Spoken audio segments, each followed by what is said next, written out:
Y'all planning for this?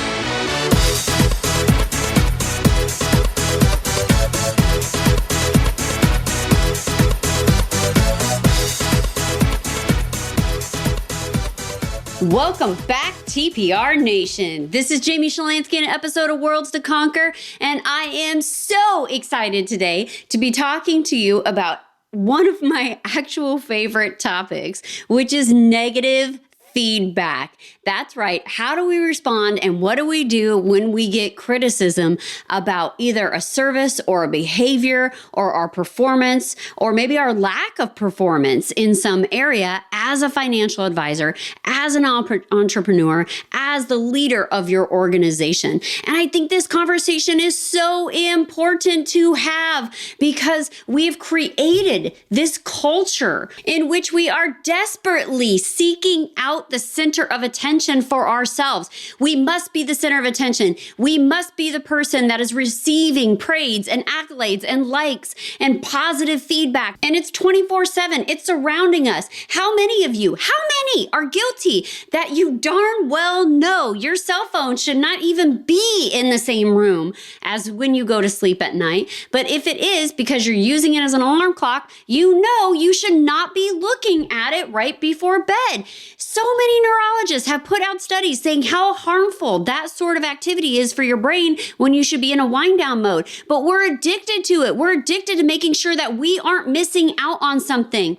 And then in the morning when we get up, we use the restroom. What's the very first thing we grab on our way to the bathroom? It's our cell phone. And we're checking our feed again. What did we miss? What do we need to be made aware of? And who is getting praise instead of us? We're so centered on this concept of getting praise and awards and recognition constantly that we have forgotten how important criticism is to our self-development. So praise hasn't taught me anything. Praise has never once given me a lesson that I got to learn something out of. And I attribute this a lot to my father. My father raised us to pursue excellence and not to be perfectionists, but to pursue excellence. And so whenever we would do something good, he would recognize that and he'd say, "Hey, I'm really proud of you guys. You did X, but what's next? What could you have done differently? What could you have done better next time?" He never let us rest in our laurels. He never let us get comfortable with praise and recognition. Instead, he found it empowering to constantly challenge us that even when we thought we were at our best, we could be better. We could make more impact. We could be more powerfully moving a conversation or changing our community or shaping people's lives if we weren't so focused on being praised for the work that we were doing, but instead cognizantly aware of the work that we have not got done yet, because there's only so much time in this life to accomplish everything that we want to accomplish. And so instead of resting in that place of praise where you learn nothing, he pushed and pushed and pushed us to think about what is next. And when I think about praise and I think about the affirmation is great. You're doing a good job. Well, you're supposed to do a good job. You are supposed to do a good job. Doing a good job is table stakes. That is what you are supposed to do. That is what you are hired to do. And if you look around your business and say, what is the bare minimum? What is the role I am here to fulfill? And if you are doing that and patting yourself on the back saying, wow, I'm doing a good job, then shame on you, because that is somebody that has gotten lazy and gotten comfortable and thinks the status quo is an okay place to just chill out while they ride to their desk to their deathbed. And financial advisors, oh my goodness, are we all guilty of this? How many times has somebody said to you, yeah, I've thought about doing something else, but I kind of like my job. I mean, I like helping the clients and it's not really that hard of work and we get paid a lot of money. And they sort of just sit there and you can see them getting more and more comfortable with the little bit of work that they're doing and the income that they have achieved, that they stop pursuing any type of greatness within them. Instead, they just rest. They just hit this plateau and they rest and they don't try to achieve anything else in their personal lives, in their business lives, in their professional lives. They just get comfortable. And I can't think of a worse place to be than the comfort zone. So instead, I look for opportunities in which we get criticism, because criticism is an investment. Criticism is somebody coming to you and saying, hey, I think you could have done better. Now, let's talk about the way that we receive criticism, because there is a right way and a wrong way to deliver criticism to someone. And you will know that I am one of the most critical people when you meet with me. And Tracy Ottinger, our growth manager, laughs about this because she says, don't tell Jamie anything. She's always going to come up with 10 ways you could have done it better. Because that's the way I think. That's the way I'm conditioned to think. I think, wow, this is phenomenal. I wonder if you did this. I wonder if you applied that. How could we make this experience 10 times better for you, for the consumer, for the business, for the community? What does that look like on a larger scale? And that's how I'm wired to think. But one of the reasons that I'm able to deliver this criticism to the people that I work with and the people that I care about is because it doesn't come from a malicious intent. It does not come to you with some type of critical or judgmental behavior because I want to see you fail. That's not it. I am motivated by other people's achievement towards success. That is my purpose. That is my passion, is to make other people recognize the greatness within them so that they can go change lives, the lives that surround them. That is how I multiply. That is how I create massive impact. And in order to do that, you have to deliver a criticism that is blunt and to the point, but also not disrespectful. And it can't be a situation in which you're attacking another person, especially if you think you're some type of keyboard warrior out there on the internet who goes, oh, I'm just going to write this review and everyone's going to read it. And then they're going to think, oh my goodness, about this person or that person. What a chicken thing to do. When you jump online and you start leaving a negative review without first having contacted that business or service and try to talk to them directly, then you're a freaking coward. That's what you are. Pull up your Google reviews, see how many comments that you've left about real people operating real businesses without you first trying to have a conversation with that individual, and ask yourself if you're the hero or you're the coward in your own story. Because some people out there on the internet are trolling through websites, leaving nasty reviews, creating blogs, writing on other people's pages as if they were getting paid by how many adjectives they put in a superlative review. It's absurd. It's insane.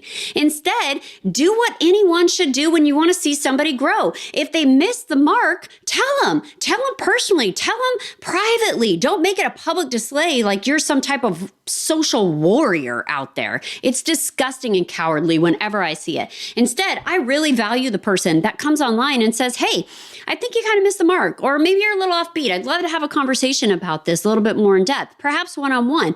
And then you have an opportunity to grow from that experience. And two people get to have an argument. And an argument should always be about the advancement of an idea where two people explain their points of view so that both can grow. And perhaps one person's mind is changed or both of them are changed a little bit better. I love a good argument. I love a good discussion. I will not have a fight with you. You will lose. It will be disastrous for you. So how do we deliver this type of criticism? Well, I was recently in a boardroom and I was around 3 other executives for this company. We were going through the different business planning ideas for the year. And the CEO said, I'm really kind of upset. He's the main owner of the organization. He's the only owner of the organization. And then he's got his C-suite around him.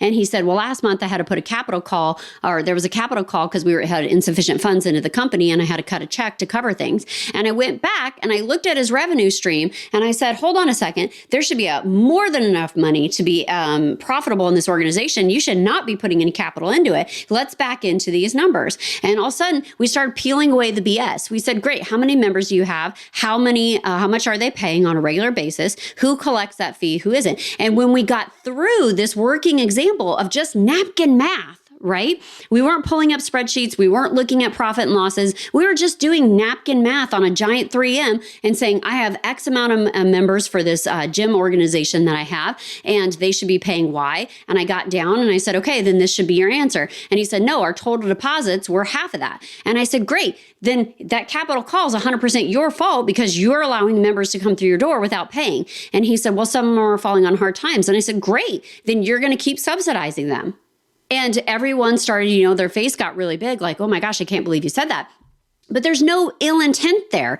If you had to write a check to cover an insufficient balance in your company because you chose not to charge all of your members the price that you both agreed on, then that is your fault for being a bad business owner. And I don't care if you have to make a capital call because that was something within your control. So I don't pull a lot of my punches, especially in meetings, because I want the betterment. I don't want to dance around topics. I want people who want to grow, and they know that's going to come across really blunt. Now, why was I able to deliver such a sharp comment in front of a group of people? It's not because I'm some arrogant jerk in front of you trying to tell you how stupid you are, but instead it's because we were all brainstorming, we were all strategizing, we were all trying to figure out how do we make that big 10-year goal a 3-year goal instead? What do we have to do today to get to that area? And as we started mapping these things out, they just come up. Sometimes, especially when we're doing our own business planning, we spend the day commiserating with other people and making excuses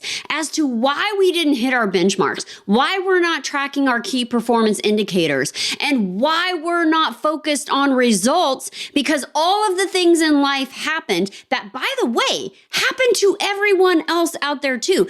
Sure, your situation, your circumstances might be just a little bit altered. Maybe the cross you bear is a little bit heavy, but everyone out there is going through life and trudging through some type of trauma, some type of obstacle, some type of situation that they have to get past too. So you don't get to lay around and make excuses during your business planning of, oh, we didn't hit our goals because this key person left. We didn't hit our goals because we had to change software in the middle of the year. We didn't hit our goals because the markets didn't do what we expected it to do.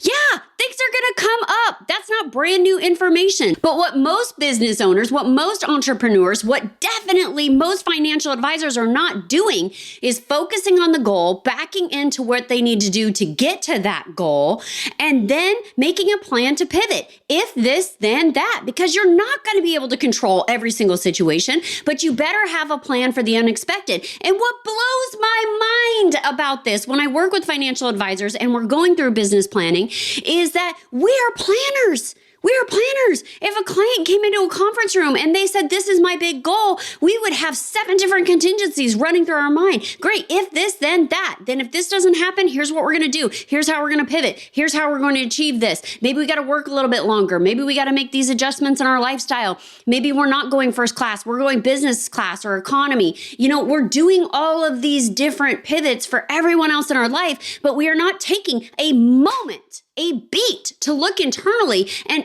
ask ourselves an important question. And here's the question: who are you when you are uninterrupted?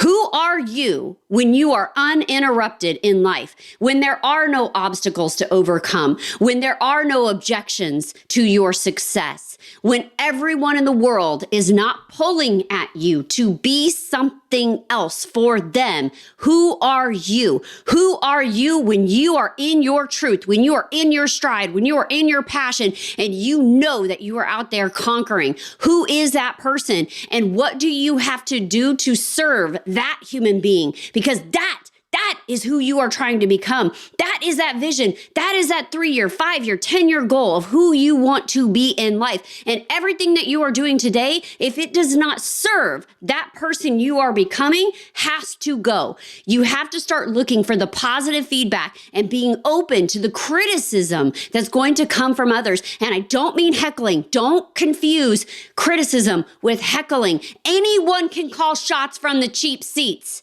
Anyone can do that. It takes no advanced education. It takes no amount of physical discipline, rigor, grit, or grind. Anyone can call a shot from the cheap seats. And today they could do it faster and easier and without spell check or grammar even in place on their keyboard. And they can call all the cheap shots in the world. But if they are not the man in the arena, if they are not down there in the court doing the work that has to get done, then their voice means nothing. They are nothing but background noise. And you have to learn how to filter for that. And you've got to learn to surround yourself with people that do want to invest in your growth, Because remember, creating a culture centered around praise will do you nothing. Praise and accolades do not invest in your growth and your development. You have to surround yourself with the right kind of people that want to see your success. They want to serve that future self that you are becoming by providing you with really helpful and good criticism and good feedback. So let's talk about the ways that we deliver that. How should they be delivered? I shared with you an experience when I was sitting there with the board and talking to different clients, and I gave a really strong punch, but it was well received because they knew I was coming from a place that wasn't with ill intent. I don't want to demoralize anyone. I don't want to put them down. I don't want anyone to feel stupid. You want to talk about a trigger for Jamie Shalansky? You make another human being feel stupid in my presence. You talk down to them, you reach to them in a place of arrogance, and I am just triggered. I absolutely have to get involved. And I don't mean triggered in a trendy sense. I mean, like, no, you've pulled the trigger, game on. Shots are fired. Let's go. So criticism has to come from a place in which you want that other person or that other business to be better. All right, how do we deliver this? One of the very first Leader 101 lessons that you go to any organization and learn from is that criticism should be done in private and not in public. Right? We praise in public. In public, we give accolades. In public, we talk about all the great things that are going on. But if we are reprimanding, if we are critiquing, if we are offering some feedback that might be considered criticism, we do it privately. We do it respectfully. One of the tricks that I always have is that I always ask a team member, I say, hey, are you open to a little bit of pushback right now? Are you open to some feedback? Are you open to some criticism? And I have to be willing to ask that question. And then this one's going to blow you away. Listen for the answer. Listen for the answer. Because sometimes we're not always in a good headspace for that. And when somebody comes at you and you just feel like you're being attacked and you're not in the right headspace to really be in a growth mindset, and maybe something's going on in your personal life, maybe you're just not feeling good that day and you're just not wrapped around all the level of optimism, positivity that I need you to come to this conversation with, then I need to be respectful enough to listen to that. Hey, are you in a good place where we could talk about this? Because I'm going to give you a little bit of criticism. I'm going to give you a little bit of feedback. And I want to make sure we're in a good place to have a healthy conversation. And if they say, you know what, no, I'm just really not here today in that headspace, great. That's a wonderful opportunity for me to ask them, what's going on? Is there anything I could help you? What do you need from me to support you to get you back into a better headspace? And then I allow them to talk, and you get to learn a little bit more about your team, a little bit more about your clients, a little bit more about the people that you serve and are committed to serving. But when they are in that healthy space, and when they say, yes, you know what, actually, I'd really like to have this conversation. And then we have an open dialogue, and that dialogue should be between us. And it should say, hey, great, listen, this is what I think you're doing wrong. This is what I think we should do to improve it. What am I not thinking about? Help me walk through your strategy. And then they'll say, you know what?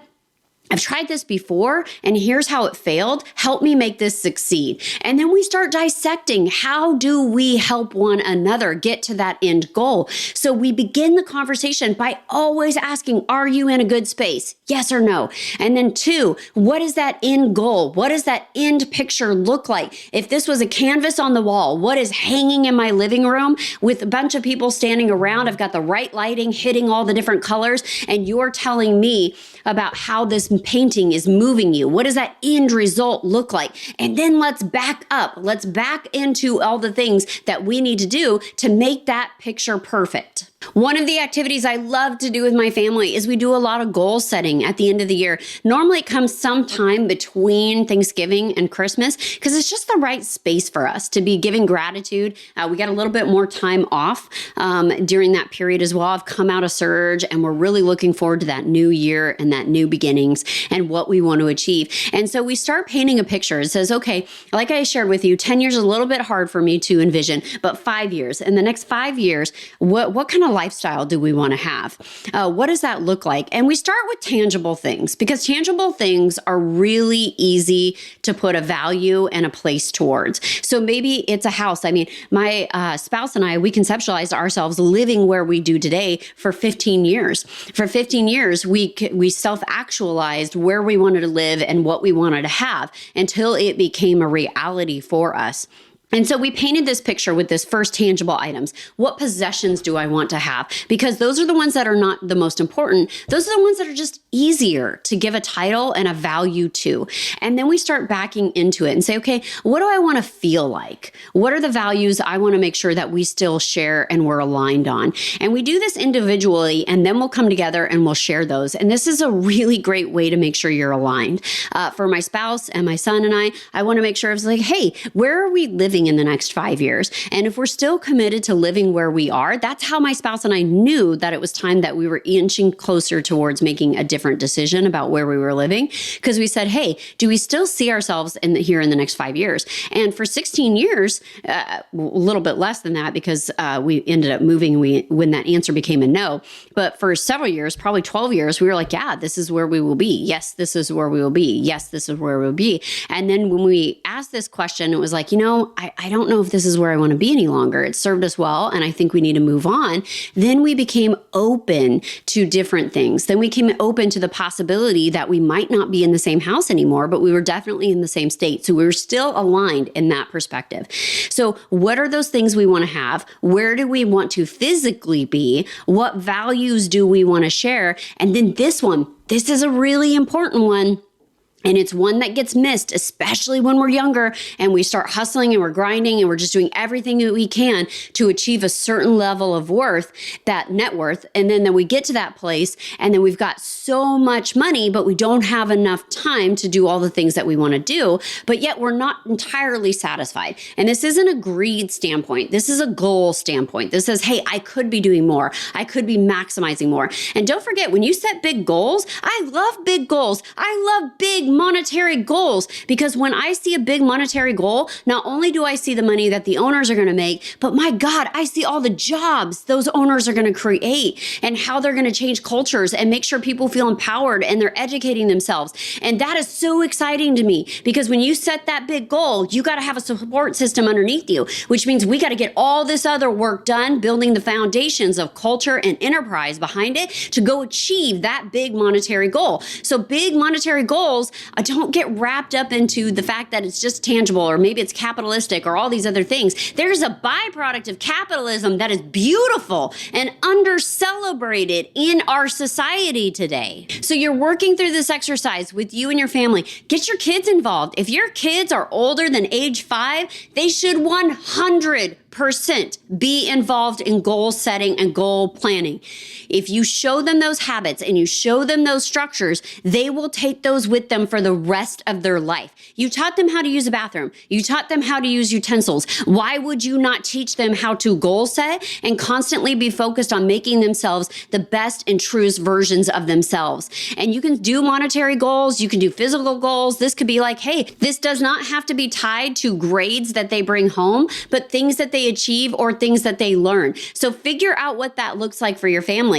Now, when you and your spouse or partner sit down and do this, this is what's really powerful, is that you want to see if you start to feel unaligned in your relationship. Maybe you guys feel like you're two ships crossing in the night and you're no longer going the same direction. What a great way to check in. What a powerful way to check in with your spouse and make sure that you are still aligned before one of you feels like all of this came out of nowhere and you didn't see it coming. Now, when we have set these goals, and of course, like I said, we do these monetary ones. It's super easy to achieve. And there's something new that I'm going to share with you. I don't have it. It's a brand new idea to me. And I don't have it totally fleshed out yet, but I'm going to do it with my entrepreneurs and my business clients. And that is on the profit and loss. I think I'm going to create in the chart of accounts a S&G account.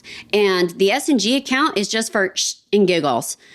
The things that just you want to spend money on, but they don't have really a place to live. So you end up justifying it. Because if we're not having fun as business owners, if we're not just doing things just because, you know what, I just wanted to see if it would work. I just wanted to try something different. I just wanted to take a random class. Then we're going to lose our fun and our enthusiasm and our passion that keeps us driving forward. So there's a lot of times that I end up looking for ways to categorize expenses that I just can't justify in my mind because because I'm like, hey, you just blew money to blow money. Like you just did it first and grin. And they said, yeah, that's exactly what I did it for. Now figure out which category we need to write it off on. And so instead, why don't I just give it a place to live? Why don't I just have this bucket and not your professional development bucket? Instead, just a fun bucket, a slush bucket, a let's go see if this works bucket, and give it a place to live. And it could just be a marginal cost depending on the company, but I think it's something I'm going to start adding into some of my more entrepreneur-minded professionals, because they do have that, we call it squirreling out, right? They get just super distracted. They're like, oh, what about this? What about that? And they're trying something fun and new. And so now, instead of trying to catch up or categorize it, let's just give it a place to live. Something else that I'm going to do with my business clients and entrepreneur people that I talk to is a lot of times when they go to their team, they go to their peers, they go to their spouse, they go to their friends, and they're asking for criticism or feedback. People are really delicate with people nowadays, and we don't want to do anything to hurt somebody's feelings. We don't want to come across mean. We don't want to come across rude. We don't want to come across judgmental. We don't. And so we don't take the time to invest in somebody's growth and give them what they need to hear. A lot of what we hear in the entrepreneurial space is that you are the sum of the 5 people that you spend the most amount of time with. I'm going to slow that down. You are the sum of the 5 people you spend the most amount of time with. So who are those people that are surrounding you? And are they elevating you to becoming a better version of yourself? You know, I've talked to you a little bit about this before, that sometimes this means leaving associations, leaving groups, leaving coaching platforms, and breaking up with friends because they no longer serve who you are becoming. You can love somebody and let them go, and they can be a strong part of your history, but maybe not part of your present, and definitely not part of your future. And when we do this, when we surround ourselves with people that are invested in our growth, that want to see us become our best versions of ourselves, then we're allowed and open to have these dialogues that allow us to ever level up. I love going to dinner with my girlfriends because we're constantly giggling and talking about different ways that, hey, did you think about this? Or, oh, and we call each other out on our BS. We do. We don't pull our punches because we know that we're not coming in with any type of ill intent. There's no malicious intent in our conversation. Therefore, there's no negative aspect in our dialogue. Instead, when we ask each other for feedback, hey, I came in across like this. What do you think I should have done different? Then I have a person that gives me a sounding board and says, well, you have a tendency to come across like this. Or historically, you've always approached a subject like that. You can't do it. In fact, one of my best friends and I just had a really important business meeting together.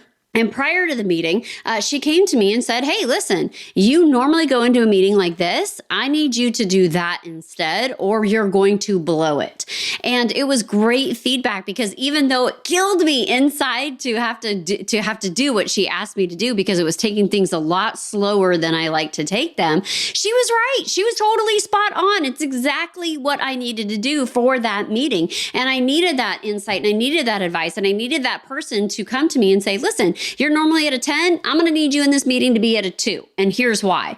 And then I didn't take that like, oh, I'm not important, or, oh, who I am isn't good enough, or this is a reflection and people just don't know how to take me, and blah, blah, blah. I don't care. She wanted my growth. We wanted the deal done. This is what it took to get there. So I did it. One thought-provoking leader in a space that I admire once asked his entire C-suite, said, hey, listen, I am running at a 7 this year, and I need to know, what is your feedback? How do I get to 10? Help me get to a 10 by the end of the year. And this allowed people in his network to look at him and say, listen, these are the things that you're doing great. These are the things that you could be doing better. But he first came out and gave them the win. He said, I know I'm running at a 7. I need to be at a 10. What do I need to do to get there? And that opened up this space for respective pushback, respective criticism, and him to say, listen, I know I'm not running at my highest and best right now, but I know that I'm running good. I'm a solid 7. How do I get to a 10? And allow people to guide you towards your best self. And instead of people being like, oh, isn't a 7 good enough? And, you know,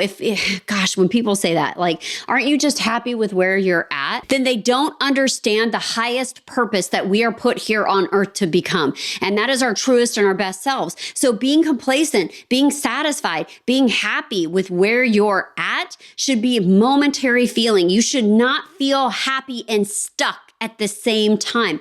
I love to soak in a hot tub. Love a great hot tub. I don't want to live in a hot tub. I want to go in there and enjoy that moment and then move on to something else. And so sometimes we surround ourselves with people that say, aren't you happy living in that hot tub? Aren't you happy being in this hot tub forever? No, I'm not. I want to get out. I want to go do those other things. So who in your network is pushing you to become your highest and best self? This is the most powerful part about being an Invictus member. We get done with these masterminds and our chief growth officer loves to come back and say, my gosh, my mind was blown. The amount of people that were offering respectful and positive feedback and criticism and pushing each other to be better and better and better. It was just phenomenal. It was just inspiring. And it makes me go home and want to change different aspects of my own life. So who in your list right now, there should be no more than 5 people that you're spending the most amount of time with. Are they serving you to becoming your highest and best self? And if they're not,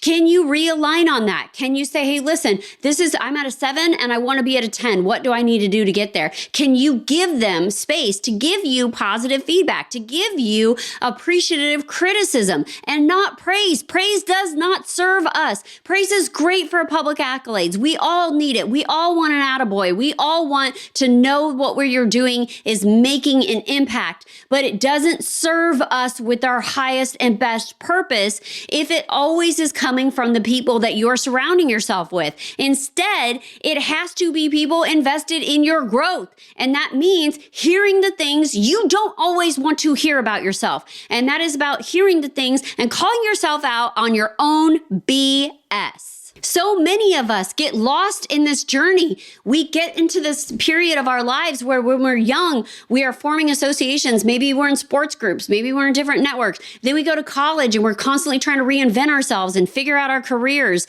And what do we have to do in our 20s to get into career mode? And then our 30s, we're in career mode. Now what we got to do to build our wealth? And we get into our 40s and we look back and our friend network has totally changed. We're not hanging out with the same people we did in our 20s necessarily. And is that good or is that bad? Have you lost people that you need to go find now because they did serve you? They did push you towards something you weren't prepared for. And if that's the case, go resurrect those relationships. But most of you listening need to take a good, hard look at who you are surrounding yourself with. Because if it is people that tell you you should be satisfied with your complacency, then they are no longer serving your highest self. You should be pushing yourself to be a part of organizations, a part of networks, a part of friend groups, and really establishing yourself in a community where people are good at what they do because they are open to hearing about what they aren't doing correctly. But remember, TPR Nation, we are talking about respectful, positive criticism. How do we receive it and how do we give it? Number 1, action item number 1, if you are a keyboard warrior, then take a seat. Take a seat because you are in the cheap seats of the arena and you have no business calling people out from a floor that you don't dare to enter. You don't have the courage, the guts, and the stamina to enter that arena. So if you are a keyboard warrior, you cease that today because every comment online shows how weak you are, because people with real tenacity and real grit and real strength know how to have a positive and respectful conversation, and they take it private and they say, hey, listen, I want to give you a little pushback. I want to give you a little advice. Can we talk about this? Can we work together? And I want to see your best growth. I want to see you become the highest and best self. So you really need to take inventory and perspective, because every comment, every keystroke, everything we're doing online nowadays, that has a footprint. It has an aspect. It has an imprint on other people. And we see this so often with small businesses that are radically traumatized by the fact of the negative feedback that comes on the forms of reviews, 1-star reviews. Nobody talks about their 5 stars. Everyone is concentrated on their 1-star reviews. So if you are creating that type of impact, what could you do to be a positive change and to give people the kind of pushback and resistance and feedback that they need to become higher and best selves.